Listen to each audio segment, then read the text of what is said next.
আমাদের নেতা তারেক রহমান ঘোষণা করেছেন সবার আগে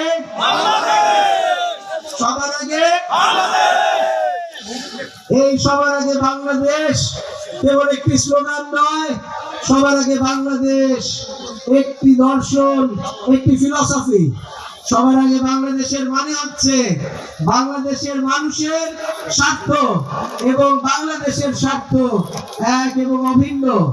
বাংলাদেশের মানুষের স্বার্থ রক্ষা হলেই বাংলাদেশের মানুষের স্বার্থ রক্ষা হবে এবং বাংলাদেশের মানুষের স্বার্থ রক্ষা হবে। কাজেই আগামীতে আমাদের যে নির্বাচন, সেই নির্বাচনে আমরা যদি বাংলাদেশের স্বাধীনতা এবং সার্বভৌমত্বকে নিশ্চিত করতে চাই, আমরা যদি বিচার বিভাগের স্বাধীনতাকে নিশ্চিত করতে চাই, আমরা যদি চাই একটা জবাবদিহিতামূলক সরকার বাংলাদেশে প্রতিষ্ঠিত হোক, আমরা যদি চাই আগামীতে বাংলাদেশে কোনো মিথ্যা মামলায় কেউ জর্জরিত না হোক, আমরা যদি চাই যে আগামীতে আমাদের ছেলেমেয়েরা বৈষম্যের শিকার না হোক, আমরা যদি চাই যে আগামীতে আমাদের ব্যবসায়ী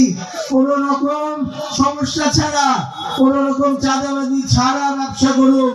আমরা যদি চাই নিশ্চিন্ত করতে যে বাংলাদেশের মেয়েরা আজকে যেভাবে দেশ, বাংলাদেশের মানুষ একটা ভোট যুদ্ধে দেখিয়ে দিবে নির্বাচন কাকে বলে, ধানের শীষ কাকে বলে,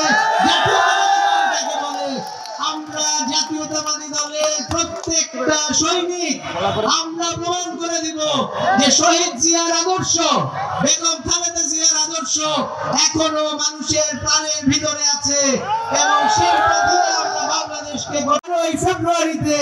আমাদের ফলাফল আশানুরূপ ইনশাআল্লাহ হবে এবং আমি বিশ্বাস করি আমরা আপনাদের সঙ্গে নিয়ে বাংলাদেশে এবং পঞ্চগড়ে একটা পুনর্জন্ম ঘটাবো ইনশাআল্লাহ।